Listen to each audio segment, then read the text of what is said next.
बिस्मिल्लाहिर्रहमानिर्रहीम। हम अपने क्वेश्चन आंसर को जारी रखते हुए अगला क्वेश्चन डिस्कस करते हैं। ये वेंडर रिलेशनशिप मैनेजमेंट की जो वीडियो है उसमें सोशल एंटरटेनमेंट के नाम से किसी साहब का अकाउंट है। तो ये लिखते हैं how to make contract with vendor, it's very important for मी।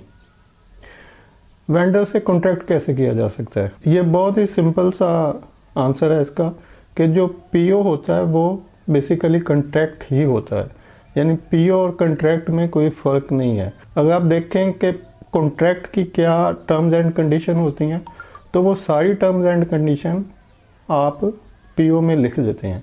यानी पीओ के अंदर बायर सेलर का नाम होगा, आइटम की डिस्क्रिप्शन होगी, क्वांटिटी होगी, रेट होगा, एग्रीड अमाउंट होगी, जो भी टोटल आ रहा होगा। मतलब वो सारा कुछ जो आपका पीओ के अंदर लिखा होता है वो सब चीज़ें कॉन्ट्रैक्ट के अंदर होती हैं, और जो भी आप कॉन्ट्रैक्ट में लिखना चाहते हैं वो पीओ के अंदर आप लिख सकते हैं और लिखा होता है। तो कॉन्ट्रैक्ट और पीओ एक ही चीज़ है।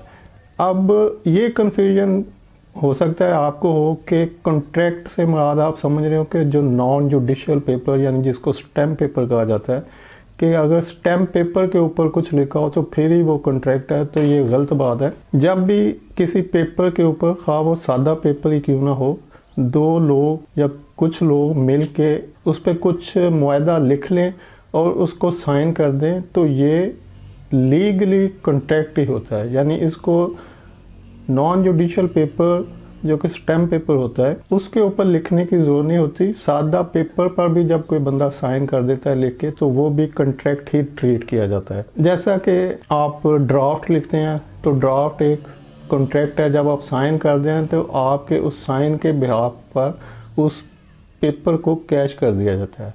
जैसे निकाहनामा है तो ये नॉन जुडिशियल पेपर के ऊपर नहीं होता, ये एक सादा पेज होता है जिसके ऊपर दो लोग साइन करते हैं और कुछ विटनेस डालते हैं। तो ये लीगली बाइंडिंग होता है कि उसको कोर्ट में क्लेम किया जा सके।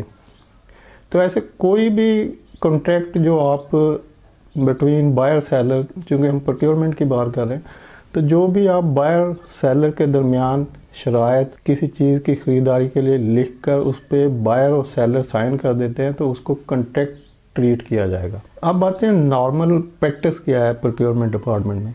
प्रोक्योरमेंट डिपार्टमेंट में होता है कि पीओ इशू कर दिया और सप्लायर को भिजवा दिया और उससे कॉपी रिटर्न में नहीं ले जाती। कुछ अच्छी बड़ी ऑर्गेनाइजेशन में ये प्रैक्टिस होती है कि वो सप्लायर से पीओ की कॉपी साइन करवा के, साइन और स्टैम्प करवा के वापस फाइल में लगाते हैं।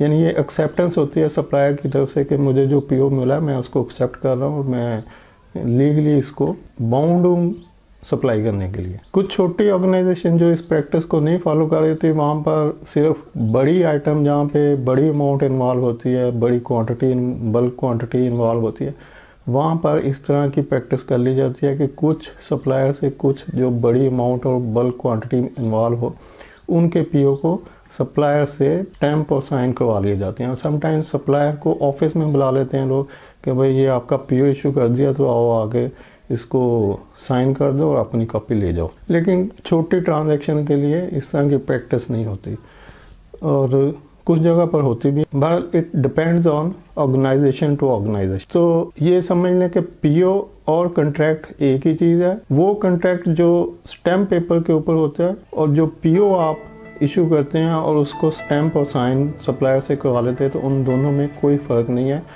दोनों की लीगल हैसियत एक ही जैसी है। उम्मीद है आपको ये इन्फॉर्मेशन पसंद आएगी। मिलते हैं नेक्स्ट वीडियो में। Till then take care.